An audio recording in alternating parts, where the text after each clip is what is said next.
irarwaye kandi ni ibintu bisanzwe ntabwo apire ihoraho ntabwo imbaraga uzihorana kuko nabahaye urugero kuri Portugal na Espagne uyu munsi ntabwo wamenya ko ugeze kugira imbaraga nk'izo Uburayi bwari bufite imbaraga icyo gihe Ubwongereza n'Ubufaransa bwabo bwa kabiri uretse ko Ubufaransa bwaje nyuma Ubwongereza n'Ubudage nibyo byari bikomeye mbere y'iriya ntambara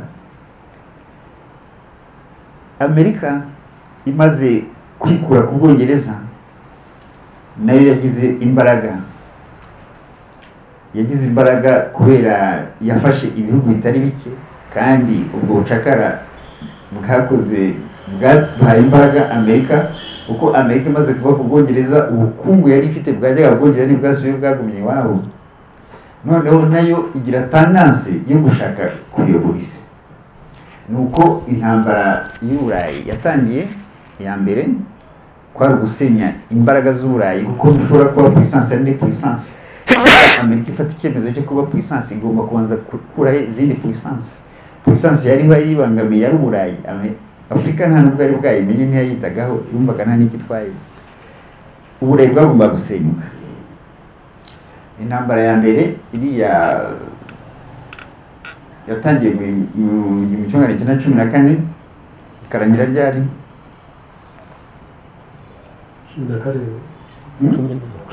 bavuga 18 nibyo batubwira nibyo babwira ko ubundi yarangiye 23 kwa gusenya Empire bagomba gusenya Empire Austro-Hongrois bagomba gusenya Empire Prusse y'Abadage bagomba no gusenya Empire Ottoman mu ntambara ya mbere igituma bashatse kuyirangiza vuba kuko Ubudage bumanitse amaboko nibwo batinyaga cyane Empire Ottoman yari kirwana yari yabananiye yarangiye mu kwa mbere mu 1923 kuri traité de Lausanne mu Suisse mujye mubyandika muze kureba mutagira ngo ndabeshye niho yarangiye ubundi Empire Ottoman kuvuga yari igihangange ku buryo yari yarakoresheje ibihugu by'Uburayi bitari bike imaze gusenya Empire ntabwo yahagaze bumva ko Uburayi busenyutse ariko bidahagije hagomba kuba indi ntambara etape ya mbere gusenya Empire barayashenye ariko Uburayi nyuma iyo ntambara uretse crise yajemo yo mu kwa 10 mu 1929 ivuye muri Amerika igashesha Uburayi niyo crise kugeza uyu munsi economique yabaye mbi ya kabiri yaje kuba mbi niyo mu 1973 turaza kwisubiraho naho ko yavuye muri Proche-Orient iriya ntambara ya kabiri barayiteguye ndabizi ntibashaka abantu babivuga hari ikintu bitaga SND Société des Nations bagishyizeho hari mu bagishyizemo Wilson yarimo perezida wa Amerika barakinisya ngo kibuze izindi ntambara kubaho ku buryo iriya ntambara ya mbere bayitaga la dernière des dernières guerres bavuga ko nta yindi izabaho numva bariya bantu si twebwe gusa babeshyaga Uburayi iyo Société des Nations yagomba guhagarika intambara zose ariko kuri continent ya Europe nkuko na Europe na ONU uriya ni continent ya Europe twe ntituba turimo noneho ariko niyo yayishinze ageze muri Amerika we ntiyajyamo kubera bazi yuko ibyo yihaye itazabishobora nababwiye ibihugu byarwanya ibyo ariko les dommages amadega yakozwe n'intambara igihugu kimwe gusa Ubudage nicyo bahaye kwishyura.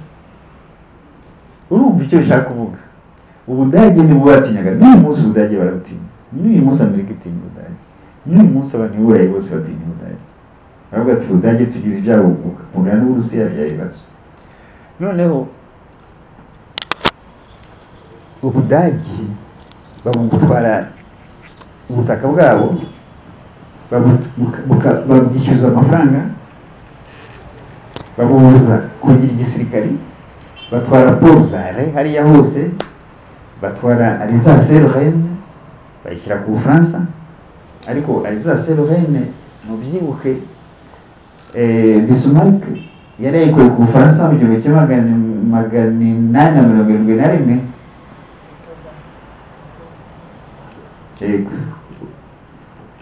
Icyo gihe arwana n'Ubufaransa kuri Napoleon III, aranamufunga babatsinze. Ubwo ngira ngo nta Mufaransa wakwibagirwa Seda, babatsindira Seda bamugira prisonnier de guerre. Ubwo rero Abafaransa bagize Imana, coalition mu ntambara ya mbere barasubira barekipera Alsace-Lorraine. Bon, Ubudage bwari muri situation yo kwivanja, bwazamutse muri situation iri miserable. Noneho Hitler azamuka abemerera ko Ubudage azabusubiza icyubahiro cyabo. Nuko Hitler yaprofise umuntu wemerera Abadage ko azabasubiza ubuhangange. Hitler bamufataga nk'Imana, baramukundaga cyane, araturwa amajwi menshi cyane, adevelope iriya shyaka rye nazi ni parti socialiste. Donc population yose yakundaga Hitler, kuko umvaga Hitler azamura ekonomi yabo, kandi yarayizamuye koko. Ubudage burazamuka pe, burazamuka ku buryo iriya Volkswagen voiture du peuple, abaturage bose bagomba kugira imodoka. Noneho agira nationalisme irenze, akumva vengeance ye. Donc yumva ko Abadage badasanzwe, yumva ko bagomba gutegeka Uburayi bakivanja ibyo babakoreye. Nuko intambara ya kabiri yatangiye. Kugira ngo mubyumve neza, iriya kuko bashaka ko Uburayi busenyuka, Hitler yagize erreur stratégique, atera Ubudage atera Uburusiya malgré amasezerano bari bagiranye mu gihumbi kimwe magana cyenda mirongo ine na rimwe. Atera Uburusiya ni erreur, kuko ntabwo yarabanje. Ubundi kugira ngo urwane n'umuntu ugomba kumenya adversaire. Wagira ngo Hitler ntiyarazi Uburusiya. Uburusiya ni igihugu kingana gute? Kingana na continent ya Europe ifatanye na Oceanie, kiruta Amerika hafi inshuro ebyiri. Ubudage ni ubusa ku Burusiya. Uburusiya bungana n'u Rwanda inshuro 654. Ntago zirenga Dr. ko nigeze kubikarikiriye aho kuri muri calculator nsanga ari nko mu bihumbi 2 ahubwo. Ntashaka gusubiramo rero 654. Noneho biragoye gutsinda icyo gihugu na mwaye bari bafite. En plus Abarusiya ni abanationaliste cyane, ntabwo barwana n'abasirikare gusa. Abaturage bafashe amasuka baca amatranche. Noneho amafarashi yagemuriraga abasirikare akabura waca akajya agwa, ko baryaga toni 300 ku munsi z'ibiryo. Abasirikare inzara yabica. Hanyuma haza hiver mu Burusiya, harakonja cyane, handikaga -35 -35. Abarusiya bo ntacyo babwiye. Ubundi bari bageze kuri 30 km de Moscow. Hanyuma umuntu wari uyoboye ingabo z'Abarusiya yitwaga Zhukov, General Zhukov, Stalin we yaragize ubwoba rwose yumva ko yatsinzwe byarangiye yanahunze. Bazana batayo zirindwi zari ku mupaka wa Uburusiya na Japan. Jacob nawe ati ziriya batayo ati ntacyo dupfa na Japan, reka tuzizane. Icyantangaje nyinshi bari abakobwa benshi, baraza bakubita Abadage babasubiza inyuma batsindira Stalingrad muri 1943 muri 1943. Donc icyo shaka kubabwira rero, icyo gihe Stalin yumvise ari menasi, yatakambaga abwira Occident ati nimufungure front ya West mumfashe dutsinda Abanazi. Icyo gihe Amerika na Canada nta kibazo cyari gihari, bakavuga ati nimureke nitugira Imana baramarana. Iyo bari bashaka gusova Uburayi ntabwo bari kurindira 44 débarquement de Normandie, bari kuza muri 41. Hitler awugiye ku Burusiya none bakamufatanya, bari gusova Uburayi. Kuko icyo gihe Ubufaransa nabwo bwatsinzwe mbere, iminsi 22 bwari bwatsinzwe, ariko Ubwongereza bwari butaratsindwa. Ubwo yateye ariko arabombarda Londres, kuko Ubwongereza ni ikirwa biragoye burya gutsindikirwa ku kanya. Nuko gusa Abadage bari abahanga kuri tekinoloji. Ziriya ndege ziriya V1 V2 nta pilote zagiraga. Izi drone bakubwira ni hariya BSP nta pilote zagiraga. Hitler avuga ati genza tsinda Ubwongereza nzamara Londres ntavuye Berlin. Amerika kubera kitahise tabara Ubwongereza, ahubwo babagurishaga intwaro. Kubera Ubwongereza yari puissance, yari hegemon mondial. Amerika yashaka kuba hegemon mondial, Ubwongereza bwagomba kubanza kugwa. Nuko puissance ya Amerika yavukiye bivu muri centre de la puissance européenne. Il est né de la centre de la puissance européenne. Ibyo kugira ngo ntabwo ari ibintu byo kwirubaza cyane. Bon, Stalingrad ni intambara yarangiriye. Ibindi c'était après la guerre.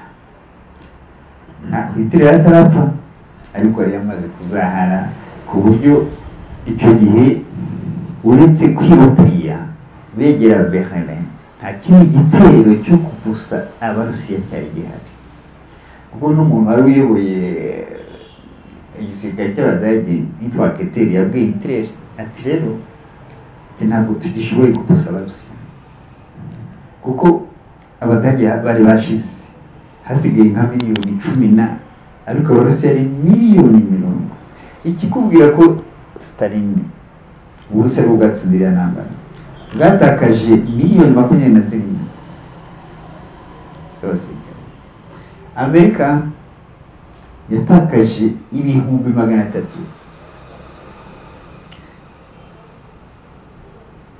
Tenez bien, ibyo bihumbi 300 ntabwo byaguye mu Budage,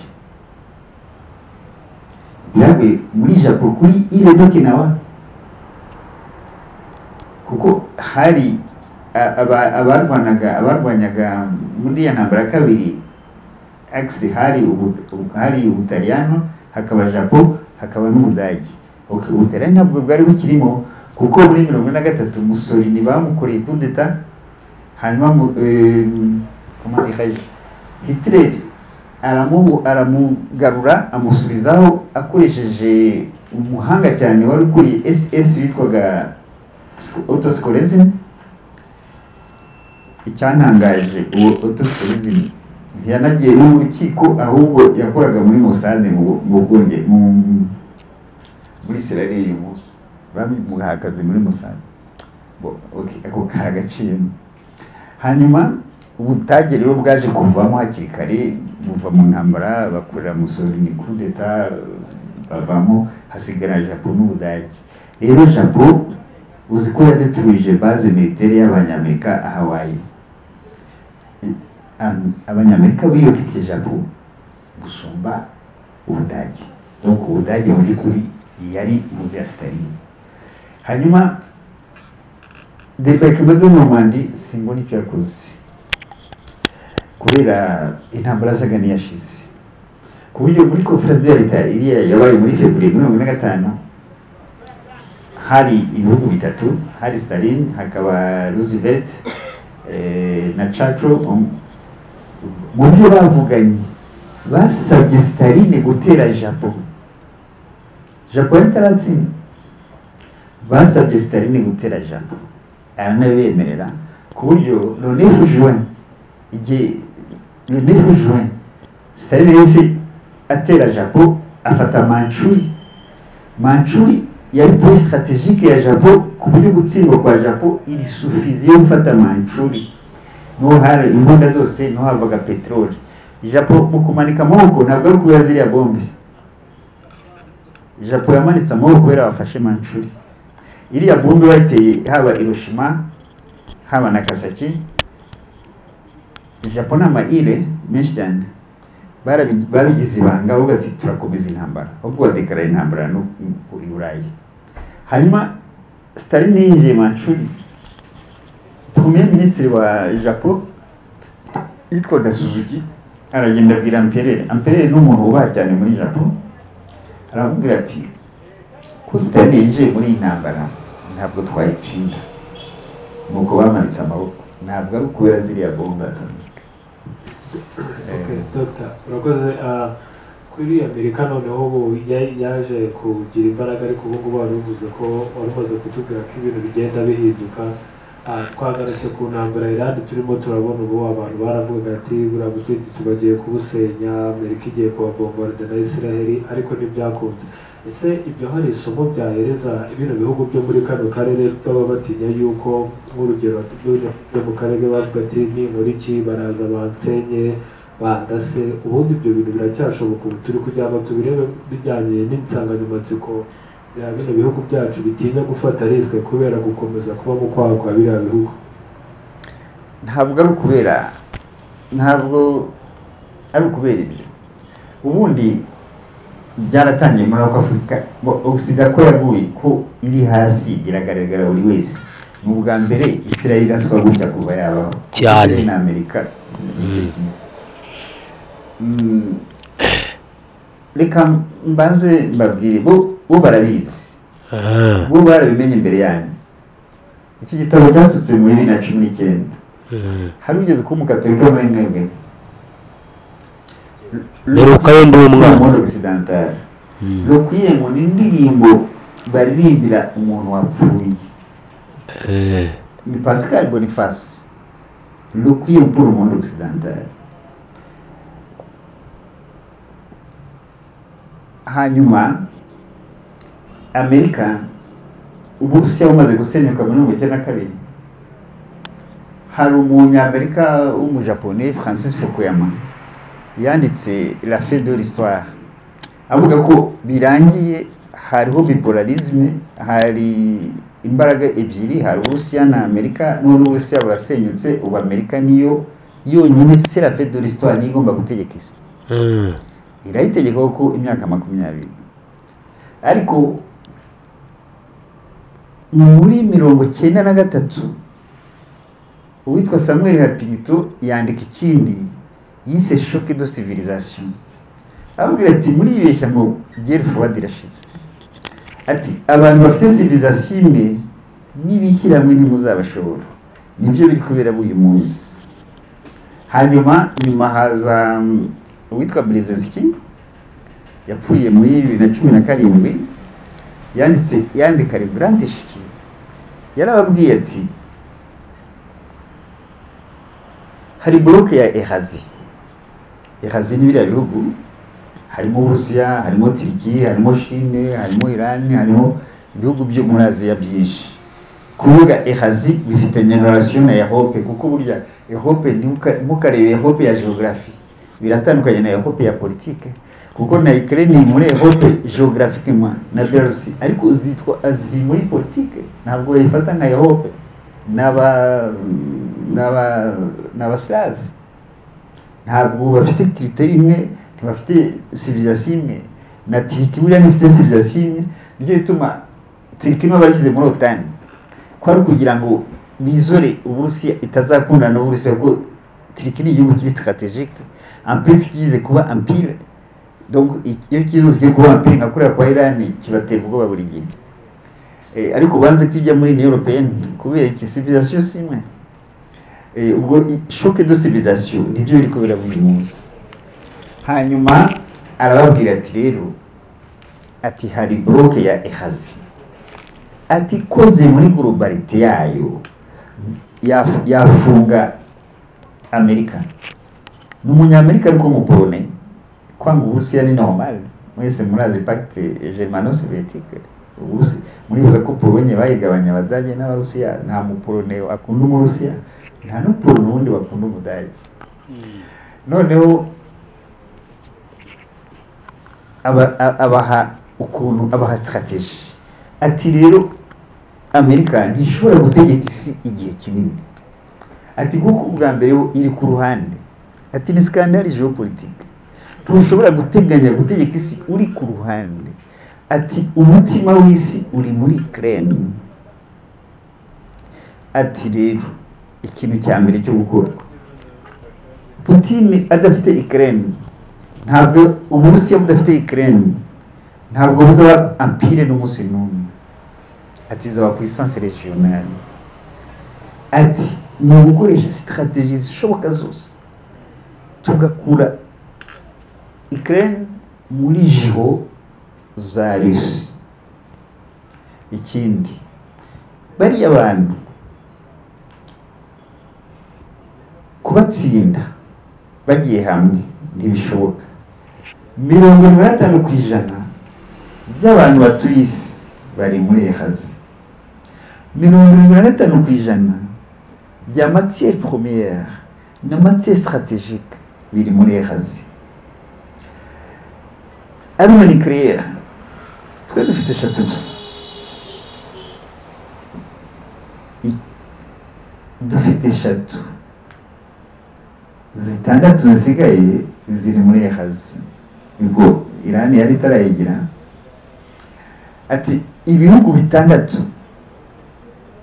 bifite imbaraga muri ekonomi birivariza Amerika biri muri Eurasie. 60% bya PNB y'isi iri muri Eurasie.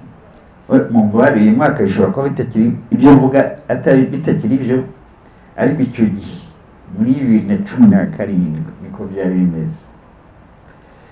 Ati rero kugira ngo tugumane tube ejemo birasaba ko biriya bihugu tubiteranye. Chine ntizakundane n'Uburusiya, Japon ntizakundane na Chine, Pakistan ntizakundane na Inde, Iran ntizadomine Arabie Saoudite, Korea uko ari ebyiri ntizafatane na rimwe.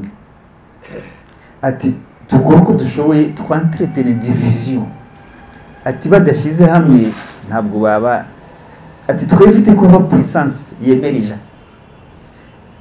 Uburusiya tubwake Ukraine, ati icyo gihe turashobora kwimentena pandanota. Ibyo rero yababwiraga nyuma amaze gupfa kuko yarapfuye. Ubu ngubu igituma Amerika imeze gutya, nta mugeopoliticier igifite, nta muhanga igifite, ifite crise y'abahanga umuhuza. Icya kabiri, service de renseignement yabo irakora nabi cyane, ari CIA irakora nabi cyane, ari Mossad y'Abayisiraheli byafatanyaga rimwe na rimwe, birakora nabi cyane. Reka tubabwire igituma twavuga gutyo, turebe amaresultat. Iriya ntambara ya Ukraine ijya kuba, ntabwo ari Uburusiya bwateye Ukraine. Hari umugeopoliticier ufite uyu munsi witwa Richard Neveu, yanditse igitabo yise Art de Sanctionner. Amaze kwandika ibitabo bitarenga 3. Ni umunovise muri geopolitique, afite peut-être amarangamutima gusa, yarababwiye ati rero ati Uburusiya turabufatira ibihano icyo bise deluge de sanction ati duprovoke ku Burusiya butera Ukraine kubera muri kuva 2014 hari ibibazo ati tuprovoke ku Burusiya butera Ukraine turabufatira deluge de sanction nta mezi 3 umara ati uko Putin ni puissance nucléaire ntawamurasa ntawarasa Uburusiya ntibishoboka ariko abaturage bagiye umuhanda baramukura ibyo ni ibintu byize kubaho kuri Lenine mu 1917 byize kubaho tentative yo kumuhirika gutyo ntibyakunda nicyo bashaka gusubira rero la guerre civile i Burusiya bo igituma avuga yuko atagize ubuhanga na se yitamufashije igihugu kingana uko nababwiye kugifatira ibihano babishoboka kontina ntibazabura ibiryo ni icyambere ku isi mu ingano abaturage ntibazabura ibiryo gifite peteroli gifite gaz gifite tekinoloji barikorera imbunda bafite amashyamba bashobora kwikorera imiti urabafatira ibihano bize gufata aho ni esheke ya mbere ya seya ikindi ahubwo ibihano babafatiye byatumye bazamuka exact byateye ibibazo ahubwo muri Burayi ikindi ari Kissinger kuko abanyamerika mu bwa mbere bagiye muri opposition y'Amerika ubundi bafata abanyamahanga bakabaha nationality nka Kissinger ari umudage yarababwiye kuko yapfuye nyuma intambara yatangiye ariko yarabwiye ati mukozi kosa tuzicuza igihe kinini ati kubona dufite ikibazo muri Ukraine mukaba mufite n'ikibazo muri Taiwan muratuma Ubushinwa n'Uburusiya bafatana ati turemye ennemi colossal turemye umwanzi w'igihangange tutazashobora ibyo yavuze nibyo niwe muhanga baheruka n'ubu Berezinski exact Ubushinwa deja ni igihangange haba nucléaire haba na economy kubera ibibazo bafite na utani baterwa na Amerika ntabwo Ubushinwa bwava ku Burusiya barabona yuko nibamara kurangiza Uburusiya Ubushinwa ari bwo buzakurikira bituma bari abantu noneho bishyira hamwe ya strategy ya Berezinski yabwiraga ati tubateranye ntabwo byakunze donc iyo bagira rero abahanga bari kwitwara neza kuri Iran bari kwitwara neza no ku Bushinwa bakabanza bakarangiza ikibazo cy'Uburusiya Uburusiya bakabwizora bakaba bwonyine ntibugire Iran ubwegere bufasha ntibugire Chine na Korea ntibugire na Inde yaguze peteroli yabo ntibugire na Arabie Saoudite yaguze peteroli yabo ariko none kubera ya diplomasi yabo ya maneko yabo deja bari bafite ibibazo na Arabie Saoudite kubera wa mu journalist Kassim Suleiman bari bafite ibibazo na Arabie Saoudite bafite ibibazo na Chine kubera Taiwan bafite ibibazo na Inde kubera Pakistan sinzi ko mu byumva ayo na mo puissance bafite ibibazo na Corée du Nord kubera ziriya sanction aho rero mu by'ukuri iriya ntambara ya Ukraine niyo yerekanye faiblesse za Occident uretse ko zari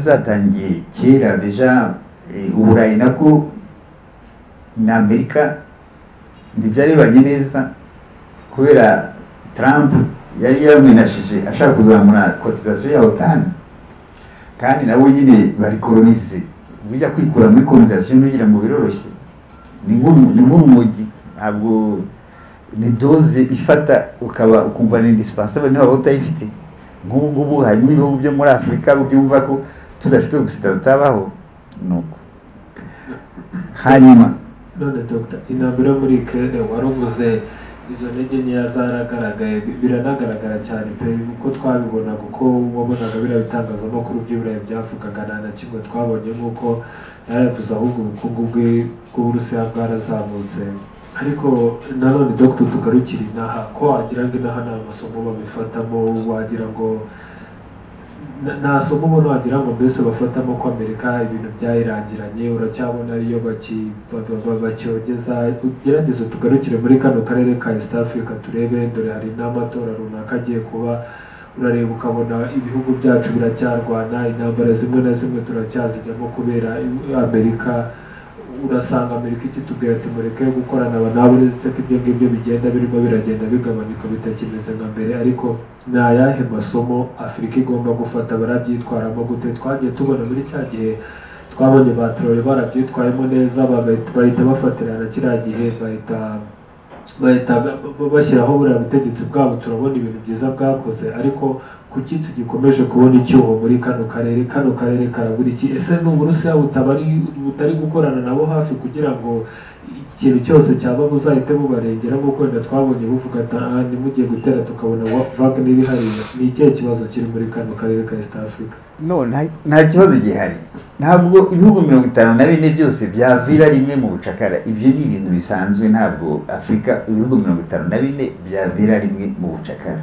Ni ibintu mwitonde, ni ibintu bishobora kuza buke buke. Ndaguha urugero, barabibona nk'uyu munsi. Sinzi ko muzi ikintu bitagagura cy'Abanyamerika. Muzi ko bavugaga ntabwo bakwizeho tax, ariko barafasitaga ibihugu byo muri Afrika bijyanye ibintu muri Amerika bigasora amafaranga make. Nguhaye urugero nk'igihugu cyacu u Rwanda, twanze ibyo badukuburiye, twanze caguwa, bahise badukura muri agora. Barabyumva? Ayo masomo ukuntu aza rero, reka ntuvuge ntabwo ari ibintu biza dego. Uyu munsi kuva mu cyumweru gishize, Chine yakuye amataxi yose ku bihugu 53 bya Afrika. Ubundi zero tax, en plus sans condition. Nta condition nk'ibyo y'Abanyamerika. Zero tax. Nubuga ibintu bigiye kuva muri Chine bizajya bigura ubusa. Ubu ikikubwira rero Afrika, sinigeze numva Afrika ivuga felicitation, ariko Amerika n'Uburayi byasaze byarakaye. Urumva rero ibyo ayo masomo arahagije kugira ngo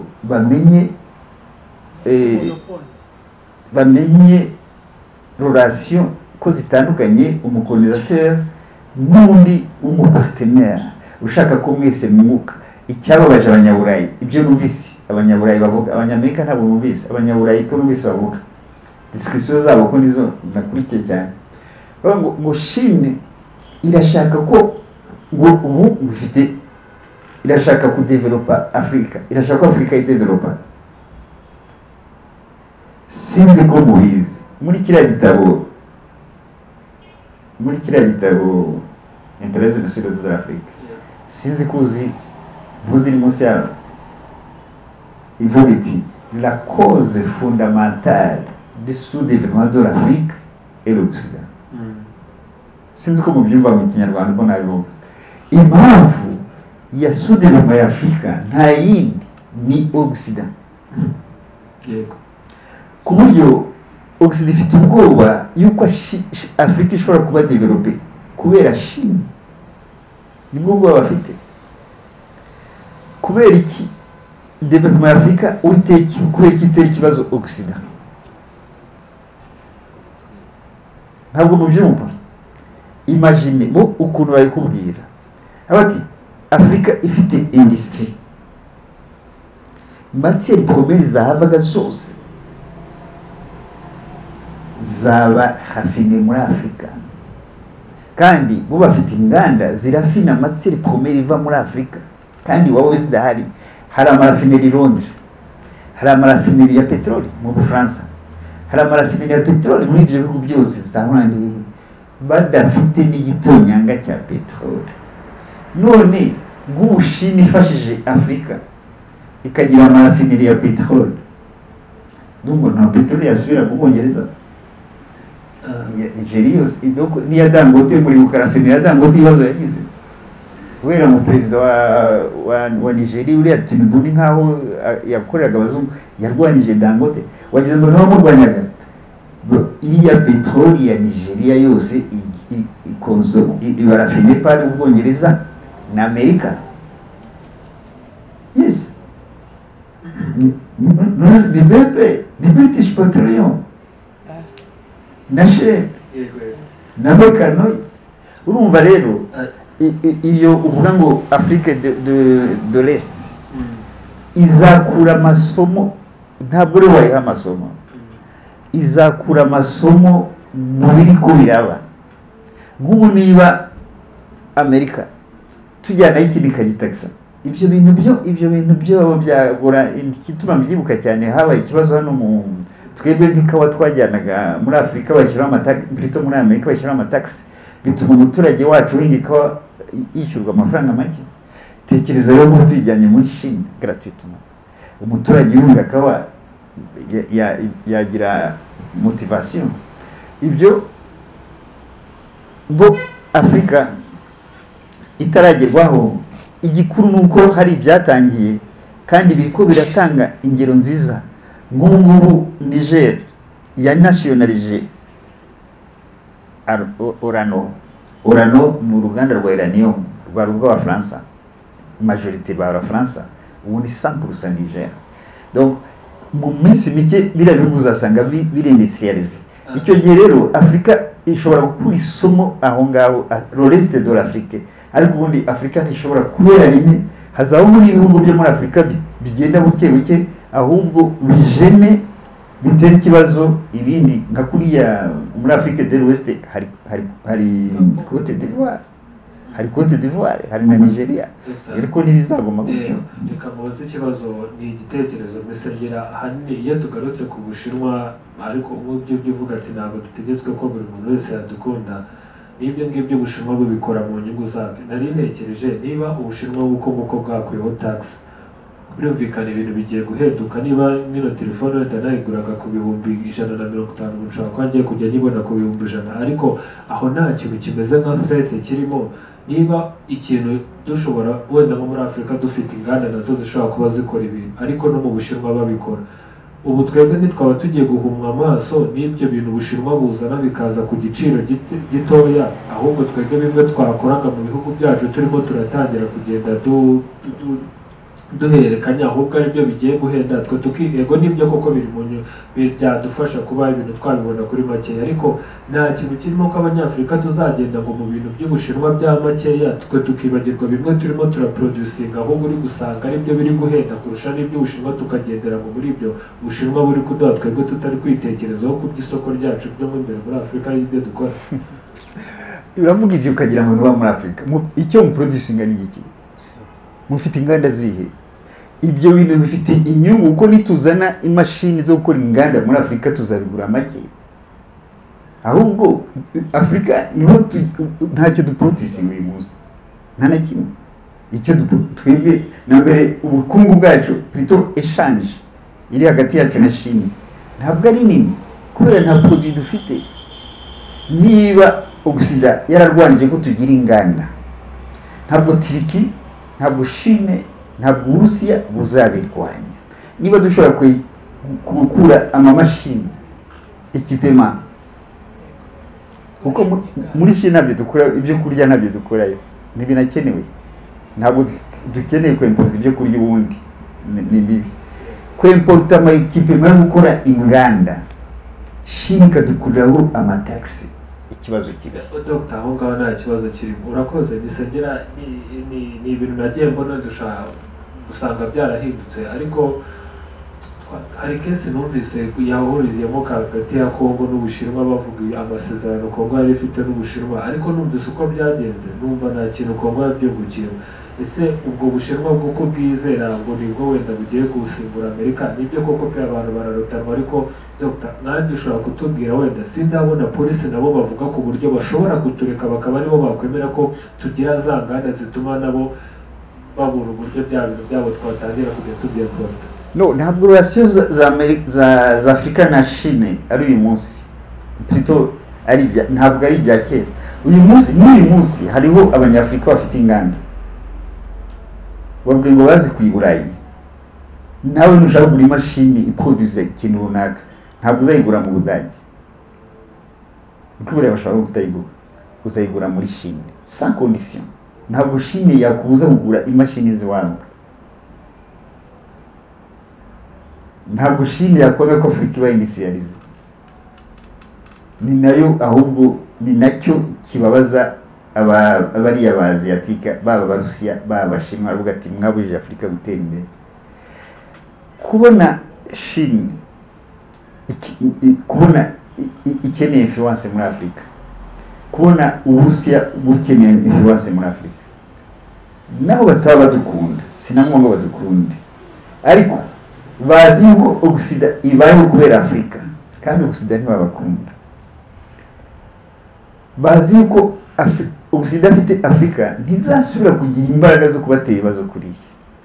Urumva na avantage na avantage kuri Eurasie ko Occident itagira Afurika. Bazi ko Afurika naho yaba puissance muri ideologie ya Afurika, nta bintu byigeze babamo kuye yagize kuba domina, yaradomina, yagize kugira amafaranga menshi, yagize kuba rero kotinikize cyane amafaranga agaragara.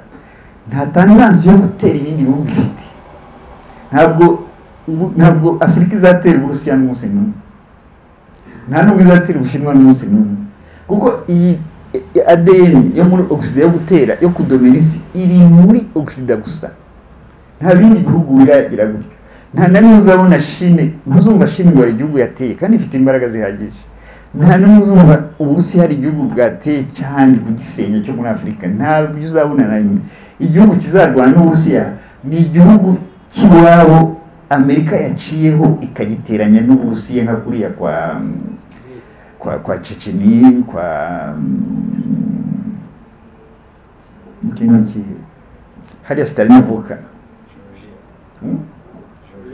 Georgie na Amerika baciyeho ikabahagurutsa nka kuriya kwa Ukraine, ariko nta gihugu na kimwe cyo muri Afurika Uburusiya buratera. Uburusiya ni puissance kuva kera, nta gihugu na kimwe cya Afurika Ubushinwa buratera.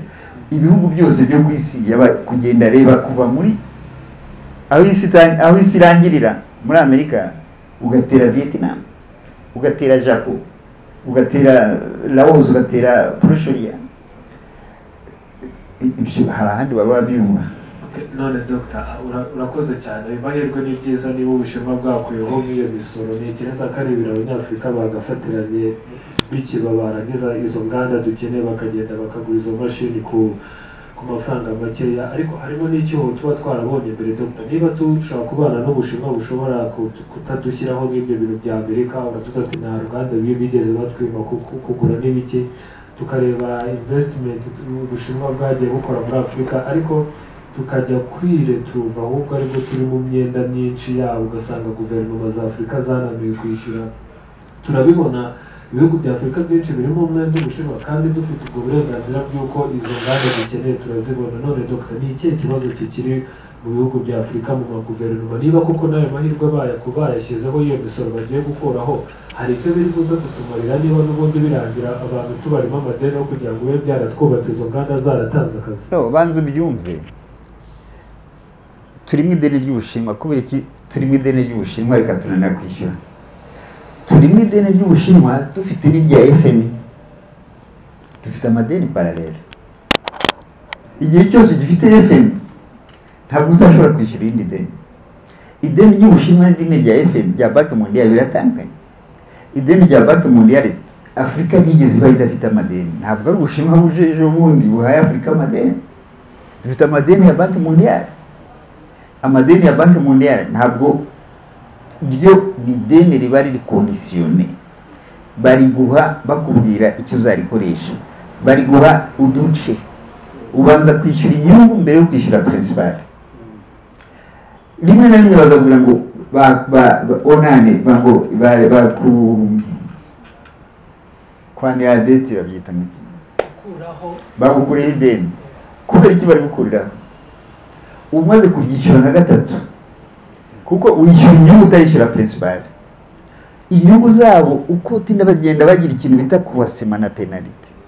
Ideni ryabo ukaba waryishyuye kera utabizi, urimo ideni principal niwe yishyura, bavuga ati tupaniride turi kuri ideni, ariko iba gukora ideni baguha irindi buri gihe, kubera umuntu uri mu ideni, umuntu ufite ideni umufite. Rero Chine ideni ufata we nturyishyure ni gestion yawe mbi, kuko nta condition, nta nubwo bari guha ku ngufu, ariko Banki Mondiale baguha ideni utanarisabye, bohereza abatekinisiye. Mwese murabyibuka Christine Lagarde yigeze kuzana hano mu Rwanda, reka mvuge Cameroon, ajya muri Cameroon, donc urabona FMI zikajya muri finance zanyu, bakareba bakabwira ati rero dore ukuntu finance yanyu imeze, mukeneye ideni, tinureke tubaha ideni, bakariguha. Ni ideni baguhaye ku ngufu, kubera nibo bafite inyungu kuri iryo deni. Chine nta namwe izaguha ideni utarisabye. Wowe rero nurisaba nabi, ugasaba ideni nk'ibyo wamenyereye biriya bya Banki Mondiale atacyo bimaze, ntabwo uzaryishyura. Nutaryishyura birumvikana, ibyo ni bisanzwe, nanjye nkugurije ntunyishyure urabyumva. Ariko noneho twamenyereye nabi, hari ideni ufata ari kwishyura. Ufashe ideni ry'uruganda, uruganda ruraproza rukishyura, ariko nufata ideni ry'umuhanda ntabwo rizishyura, nufata ideni ryo gura ibyo kurya ntabwo rizishyura. Twebwe n'Abanyafurika bagomba kumenya uko bifata, kuko puissance nka ziriya zitagutegeka, ni wowe umenye ko witwara, ariko ugusidaho importe uko wakwitwara kose. Ni witwara ko badashaka barakwica, bashyireho ubundi. twimutabo deni rya FMI none tuvemo guta Afrika ikora iki? None se AES ntiyavuyemo, bigusaba kugira independence d'abord. Rega Afrika ikintu ikeneye ni independence d'abord. wava mutabishyura wari usigaje. Oya, banza wumve kwishyura bisaba iki. Ntabwo twananirwa kwishyura, ariko amakondisiyo baguha icyo gihe ntuyakurikiza, ariko bisaba ubo independent. Ntabwo wavamo ukiri umucakara wabo, iri gutura abacakara babo. Yes, AES ntihari kuvamo kera, ariko ubu yavuyemo. Urakoze Dr. Si icyo kintu niba wari ukirangijeho twakwimukira no ku kindi kijyanye n'ubutegetsi bwo muri Afurika. Ngira ngo ni ikintu wagiye utangaho ibiganiro kenshi uvuga ko bamwe mu bategetsi bo muri Afurika igitumye bariho rwose abanini abenshi ni Abafaransa bakibagumishije ku butegetsi, abandi ni Abanyamerika bagiye bitwereka tuwukora nabi, akaba ari rwose barinda yanakora kudeta akavuga ati uriya ntacyo yakoze, ahubwo uje ukora abaturage akaba ari bakoraho. Mperutse kumva ngo no muri Cameroon yitwa Paul Biya agiye gutanga indikanga, agiye kongeraho umukandida na Museveni. Okay, nari ngiye kumugeraho Museveni, nari ngiye kumugeraho. Niba koko ibyo bintu birimo birahinduka, abo bantu imbaraga z'uburengerazuba ziri kujya hasi, kandi arizo twagiye tubona zagiye zibarinda abasaza, bigenda gutyo urubyiruko ruhari, kuki twatazi icyo kintu mu baturage, bimwe mu mashyaka muri ibyo bihugu, cyangwa se ariko kibazamuremo imbaraga, kuko ako niba Amerika bagiye bitubwira nabo bagiye bajya gukuraho, ugasanga neza Abafaransa baranaje n'ingabo bamanutse niba icyo kintu kiri kugabanuka, izi mbaraga abantu bategetsi bakomeza kuzikura he noneho yo gukomeza ubu koko urambwira nka manda ya Paul Biya Museveni ejo bigaragaze ngo bamubabarire ibyo atakoze, ngo ubu nibwo agiye kubikora, ikintu utakoze mu myaka 3 ubu ni icyo agiye gukora. Izi mbaraga bakomeza kuzikora niba uburengerazuba buri kujya hasi. Nta mbaraga bafite, ni psychologique. Nakubwiye ko igihe tutarabona independence ibyo byose nuko bigenda. Nawe utarashaka gushyira ya kane no, ariko population yamwirukanye. Nawe utarashaka manda ya kane, kandi uwataramwibuka yuko constitution ya Cote d'Ivoire ni manda 2 zitarenga, ariko Abafaransa kubera bakimukeneye baramubwiye ahindura constitution. Umupoza we bari premier ministre baramwica, agiriye 3, ubu yashaka kugira 4, ariko kubera yegereye AES abaturage bamwangiye. Na Paul Biya umurani bizakunda, biriya bihugu ntibigutera ikibazo. Erega bene amayide azabuke igihe cyose igihugu kitarabona independence, ibyo ngibyo rwose ntibishoboka. Ahubwo wabutese niba, kuko nayo ni intege nke kumva kwibaza ko ufite independence utayifite, kuko abanyafurika ntibazi ko badafite independence. murakoze, reka twakire n'ibibazo by'abahari turebe niba waba ufite ikibazo, ubundi dukomeze mu kanya turaza kureba aho twapfundikira. Reka tube dukomeza ntacyo, ibibazo nibiza kuza turi buze kubifata mu kanya, turareba aho twapfundikira. Urakoze. None Dr. noneho nta kibazo, niba ugifite nta kibazo nanjye nakutegereza. Dr. hari ikintu cyantangaje ejo bundi, foreign minister wacu aganira n'uriya minisitiri w'intebe wa Qatar, avuga yuko nabibonye kuri niba ari Kigali Today, nibuka neza, avuga ati rwose barakoshije cyane, avuga Iran ko yakoshije ngo yangije ubusugire, kandi ari ikintu cyagaragaye rwose, n'isazi zarabibonye yuko Israel ariyo yashotoye Iran, ariko avuga yuko ngo niba ari za mpamvu za diplomasi zuzemo uburyarya, avuga ko rwose barengereye kwica ubusugire bwa Israel cyangwa na Qatar. Ese ubivugaho iki ibyo bintu? Okay, simbizi buriya bijya biva ku muntu, ibyo byose yabivuze nka minisitiri, ntabwo ari igihugu cyabivuze. Yabivuze ku giti cye, ntabwo ari igihugu. Ubundi Israel ni iki? Israel ni ikiremano. Israel si Israel ubundi sinzi ituma twita Israel. Israel muzi uretse ko nayo yaremwe na Amerika. Oya. Na Alexandre le Grand. Ubundi Israel ni Djibouti. Na Alexandre le Grand waye nk'uyigira nk'uyishyira apana. Ntabwo yabagaho. Ariko iyo Israel muzi muri Bibiliya iheruka hehe? Yavuyemo Cisjordanie, ivamo Jordanie, ivamo Syrie, ivamo na parti ya Sinai ya Djibouti. Hariya sinzi ko mwibuka ya Empire Ottoman nababwiye yari yabananiye. Hariya ni koloni y'Abongereza. Babwira bari Abarabu n'Abaromani, babwira bari Abarabu bati mudufashe kurwanya Empire Ottoman, mudufashe kurwanya Abaturike, hanyuma mwebwe tuzaba independence. Noneho bari Abarabu barwanya abandi Barabu, nuko Turkiya, nuko Empire Ottoman yatsinzwe, barangije niyo independence barayibika. Hanyuma nyuma y'intambara ya kabiri habaye ikintu bise partage de Palestine mu 1947.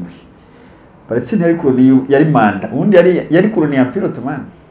Hanyuma Ubwongereza buza kuyifata, Empire Ottoman itsinzwe, yari sous mandat britannique. Noneho bafata territoire ya 13000 km², bashyiramo bariya bitwa Abayahudi. Harimo na parti ya histoire ivuga kuri création de l'État Israël et l'État Palestine. Yego, nibyo kabisa, ibyo ni ukuri. Mu 1948 mu kwa gatanu bazana bariya bazungu bakuye benshi bavuye mu Burusiya, 90% bavuye mu Burusiya, ndetse ko banetanya bavuye muri Lituania, kuko baraza babesitara hariya. Urumva rero iyo uri igihugu kimeze nka kuriya Amerika itari iwabo, buri gihe gihura n'ibibazo, buri gihe nacyo kiba kiri kuri defensive, kiba kizi nyine ko kitari iwabo, hagomba kuba amakofi. Iyi ntambara ibaye si uyu munsi, kuva muri 1967 Israel nta namwe hataraba intambara hari, nta namwe numva hatari intambara, nizo batirirwa bavuga cyane. Ntabwo intambara ibaye uyu munsi, ariko kuva muri 1967 uretse muri 1973 la guerre de Kippour, Israel yahuye n'imeze igihe cya Moshe Dayan kuri Golda Meir, ni ubwa mbere Israel iraswa gutya. Iyo tuvuga iyo Israel mu by'ukuri siyo na Amerika, kuko na Amerika yashyize igomba gucunga sekirite yayo, kuko projet ya niyo yayitunze Occident. Hanyuma abayitiranya na Israel sinzi ko aho babihera. Israel muzi yari tuwe n'amatribu angahe?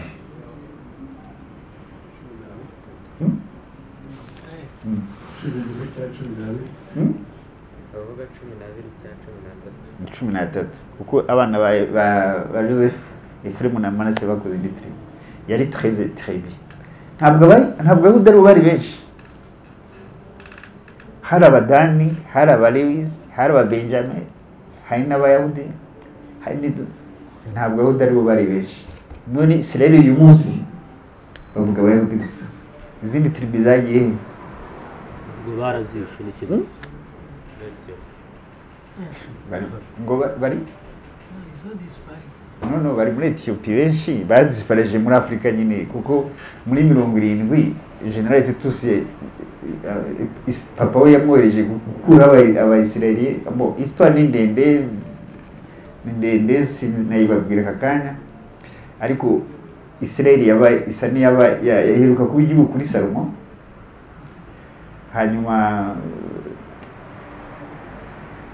igihe General Titus yateraga Israel muri 70 barishe abatari bake, abandi bajya muri ibyo bihugu, bajya muri za Egypt, ariko Egypt yari imaze gufatwa n'Abarabu, sinzi ko bagiye muri Egypt, bajya muri za Ethiopia na Sudani ya ruguru, kuko ntabwo bavuga ngo bagiye i Burayi, nta ndege zariho, bari kugenda gute.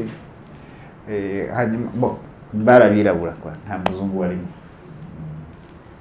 sinzi. Urakoze cyane Dr. Reka turebe niba nta kindi kibazo ubundi. Ndabona nta cyari Dr. wadukora conclusion noneho tugafunga turashimira. Murakoze, ndabona hari ikindi kibazo kibonetse.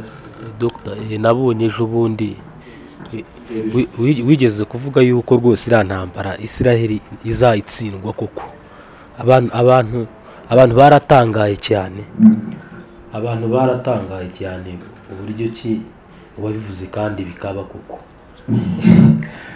Iyi ntambara icyo twifuzaga, icyo nifuzaga pe nk'umunyafrika wese, sugwa ko ari kidupfana n'Abarabu, ariko iyo abantu barengana nk'uko warenganye birakubabaza kubona Israel yabaye yarimwe muri 48 uwo mwaka wa independence. Palestine ntibaye independence kugeza uyu munsi. Numva birababaza umuntu wese wanga karengane. Umunyafrika warenganye ntabwo yakwishima ko undi muntu arengana. Iyi ntambara y'icyiza cyayo izasiga Palestine ibonye independence. Ibyo ndayibabwiye bizaba, kubera bari abantu bafite ikintu bita urugaye, bafite ikintu bita kwirata, nka kuri Hitler yarameze. Hitler azi ko ari we Abadage ari abantu bafite imbaraga cyane bashobora gutegeka. Ntabwo yigeze avuga gutegeka isi, birakubeshye, barakubeshye. Ntabwo yigeze ashaka gutegeka isi, gufata isi, ashaka gufata Europe. N'aba rero ntabwo yigeze babona ko Iran ifite imbaraga, bakibagirwa ukuntu Empire Ottoman yabagize, bakibagirwa imbaraga bari abantu ababizirima bagira kubera gushyira hamwe. Iran irabatungura, noneho bakibagirwa ko hari na Chine, bakibagirwa ko hari n'Uburusiya. Noneho ikikubwira ko turi muri ya histoire ya Hatingito Samuel, choc de civilisation, n'abari abariye ba Amerika nka Qatar na Pakistan na Arabie Saoudite, bose bagiye kuri kote ya Iran kubera iki? Ya civilisation nakubwiye, Turki, ya civilisation nakubwiye. Bavuze rero ngo basagariye Iran, Qatar. Ntabwo bigeze barasa Qatar, barashe base militaire y'Abanyamerika muri Qatar. Hariya base militaire y'Abanyamerika iri ntabwo ari muri Qatar, haba ari Amerika hariya. Ni nk'uko ambasade y'igihugu iri muri iki gihugu, ntabwo iba iri muri iki gihugu, haba ari iwabo hariya. Ushatse nko guhunga mu gihugu cyawe ukajya muri ambasade runaka, wageze muri kiriya gihugu. Hariya base militaire y'abanyamerika ni muri Amerika, ntabwo barashe Qatar. Iran ni inshuti ya Qatar. Qatar yize kuba ihanganye na Amerika, bayifatiye ibihano. Urabona Qatar ntabwo gatoya, ugafatira ibihano bishobora gukoraho. Iran niyo yayitunze, ntabwo rero yabyibagirwa, n'abavandimwe. Rero ntabwo bigeze barasa Qatar. Dr. urakoze, nyemerera mu challenge ngo gatoya ibyo byo waruvuze n'ibyo kuko iyo ubona abantu barenganye nawe kuko turabizi ibyo Israel yakoze muri apartheid ibintu nk'ibyo ngibyo, ariko Dr. nanone njya ngaruka ngashyiramo ikintu cy'inyurabwenge nanone tujye tureba uko ibintu bigenda. Hari strategy nanone mbona Iran njyewe numva ku giti cyanjye pe nk'uko nk'abanyafurika nanjye nashobora kumva ko umuntu arema proxies zikajya kurwana nko muri Congo, zikajya kurwana hehe. Dr. tubwire iyi strategy ya Iran yari ifite yo kurwanisha proxies, twarayibonye Hamas, twarayibonye Hezbollah, turabibona n'abahutu, twabonye n'ukuntu leta yo muri Nuza yo muri Syria nayo byayigendekeye. Ese kuvuga ngo Palestine zigenga ndabyumva, ariko kwigenga harabayemo nka kiriya kintu kijyanye na biriya twarabibonye, biriya bintu byabaye muri Israel, biriya bintu bya Hamas, tukabona ukuntu bino kano karere nako kari byari birimo birahinduka, uretse ko bari bazi ko ngo bigiye kugera kuri Iran nayo gasenyuka. Iriya strategy yo kurwanisha proxies Dr. uyibona gute? Wari uvuze ngo nabo bunze ubumwe, ariko iyo mbona muri ino minsi bamwe bagiye indege za misile za indege za Israel barazirekaga zigatambuka zikanyuramo, ariko za Israel ndavuga bino bihugu nka Iraq na Nuza kuri Israel yashobora kumanura indege ya Israel uretse ko batanabishobora. Ariko iyi strategy yo kurwanya aba proxies Dr. njye ntabwo bishyigikiye nk'uko natayumva muri kano karere. Ubona koko kugenda kuri nibyo bizatuma Palestine itubona ubwigenge vuba? No, icyo mubwiye Palestine yabona ubwigenge. Kurwanya proxy nabyo nta kuntu nakubwiye kuva muri 1967 Israel ntabwo ari ubwa mbere yataka Iran. Si ubwa mbere yataka Iran, si ubwa mbere yataka Liban. Iriya Hamas yarimwe nande, ntarimwe na Israel. Uyu munsi Israel akora genocide muri Hamas, muri Palestine. Palestine kwimene independence, gutera igihugu idafite independence nta cyaha bukoze. Nicyatumye bayimene independence. C'est agression. Ntabwo kiri souverain. Nonese Iran quand même, Palestine n'abana, Iran quand bari n'abantu de même civilisation, ni dutabona ko ibyo bintu ari injustice. Ahubwo isi iraranga, uribaza isi aho iri. Ibyo bakubwira justice sociale, ubutabera bubahe. Palestine bayisanze iwabo, bayima independence, isi iraceceka. Ntabwo Iran yaceceka. Kurwanisha bariya bahuti cyangwa iki, biriya ni normal. Iyo umuntu niba Amerika ifite imbaraga, Israel ifite imbaraga, urwanisha nyine bariye. Ni nka terrorisme iremwa nande, iremwa n'umuntu ufite imbaraga nkeya ariko urengana. Terrorisme zose zo muri Occident ni plutôt zo muri Poche ni Occident yaziremye kuko ni kuza amahoro. Kwidefanda rero rimwe na rimwe widefanda uko ushoboye.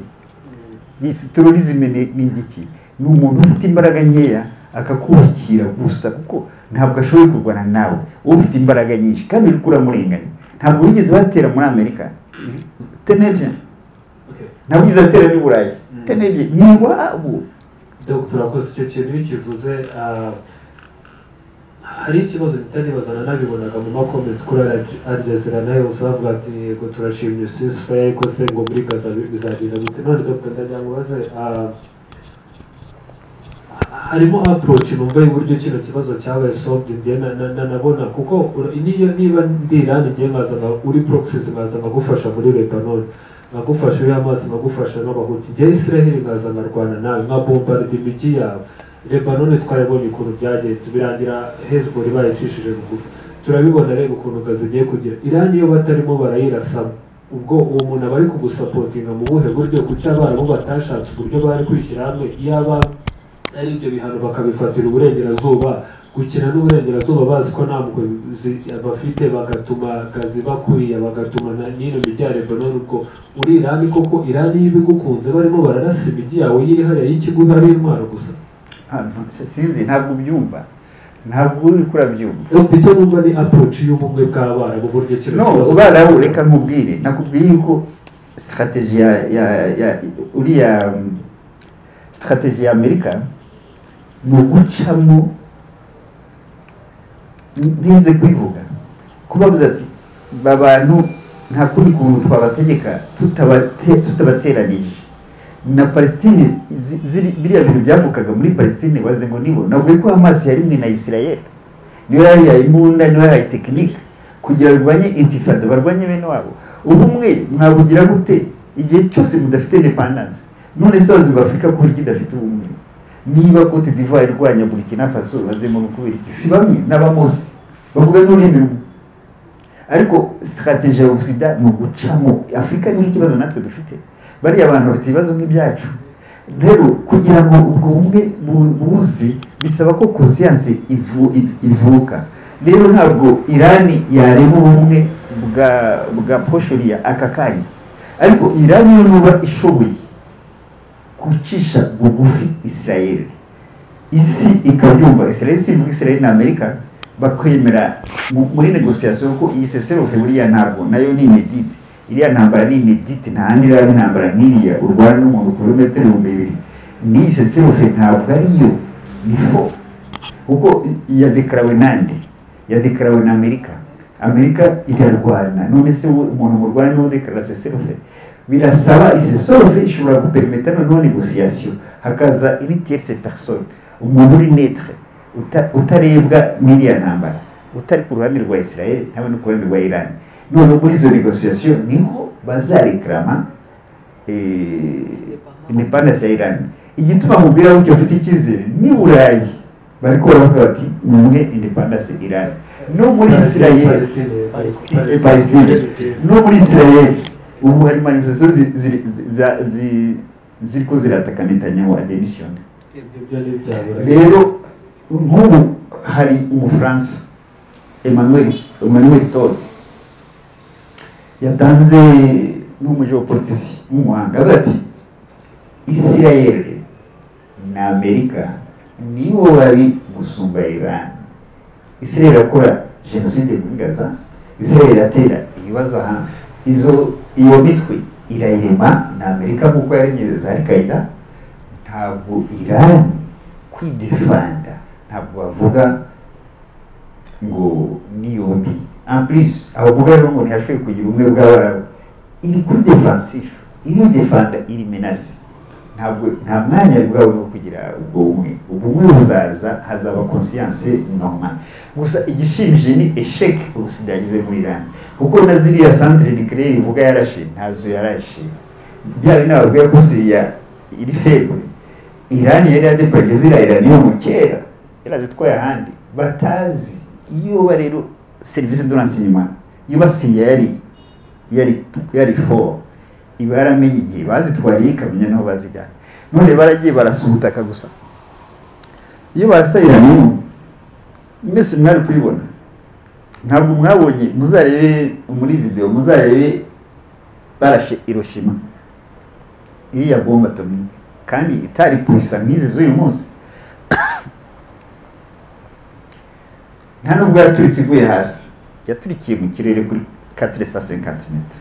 Ariko warabonye ibizamuka, warabonye n'abantu yishe.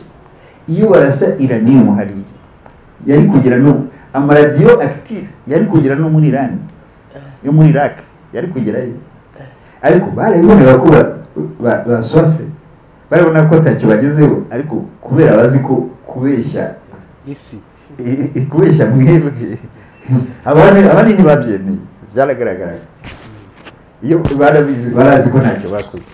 Iriya rero ni victoire ya Iran, ni ya faiblesse ya Occident nakubwiraga. Noneho nicyo cyatumye bo barabonaga, cyatumye Trump ahitavuga ati noneho twumvikane. Ubundi ntabwo waba uzi ko washegesha umuntu ngo wowe umubwira ngo mwumvikane, niwe wagusaba. Nubakubwira ati basirika twumvikane, ariko noneho wowe witwa ko watsinze niwe wamusabye ngo mwumvikane. Donc mu by'ukuri iriya inyuma ya Ukraine, inyuma ya Taiwan, ubu haje Israel yerekana ni termome nabyita miki, ni diagnostic, ni igipimo kikwereka Occident igeze.